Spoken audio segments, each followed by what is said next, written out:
Under my white plate here, let's put some ferrofluid on the plate.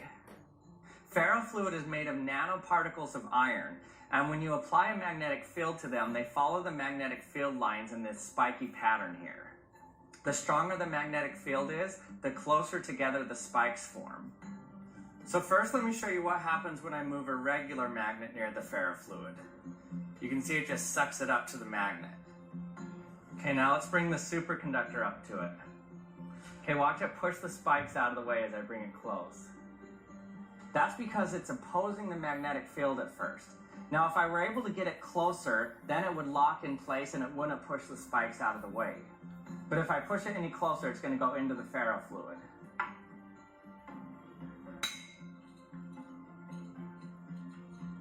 Another cool thing I observed is that when you bring it near the ferrofluid, the spikes actually start to flow towards it. Now this seemed odd to me because there wasn't a reason magnetically why it should do that. So I tested it with just plastic that was cold, not a superconductor, and it did the same thing. Bring it over to the point of the bolt and just gently drop it on there. Okay. In fact, you don't even have to touch it. It'll get pulled right over because of the magnetic field. Look at it building up. Whoa! That is so cool. It's turning, I don't even know how to describe it. It almost looks like if I touched it, it'd be spiky. Watch this. Okay, wow. The magnet is actually drawing those particles. Keep loading it up. We're going to see how much fluid we can get on here. If you notice, you look really close, you can see they're like little spikes. Yeah, that's what it almost looks like. If I were to touch it, it would be spiky. Clearly, I know that's not the case. It's actually soft. It's still a liquid, but because of the magnetic field, it's actually taking on a different shape.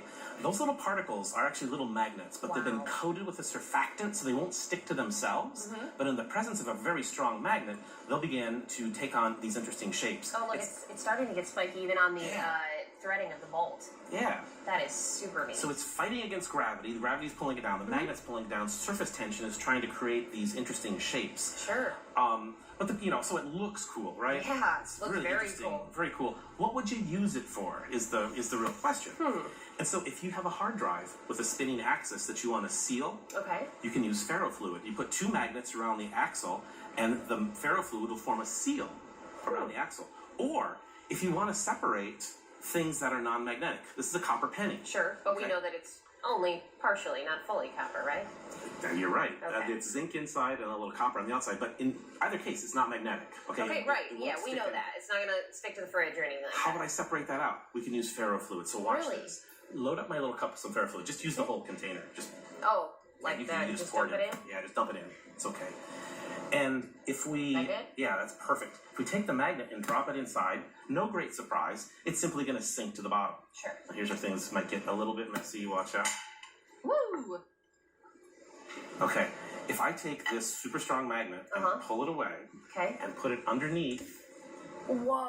The penny will float to the top. Yeah, immediately. Immediately. And if I take it away from the magnet, the penny sinks. Wow. If I bring it down to the ferrofluid, and so that's just the force? The ferrofluid is actually, and I can have you feel it. I'm going to put this magnet back under the plate, and I want you to reach in with your gloves and touch that clump of ferrofluid.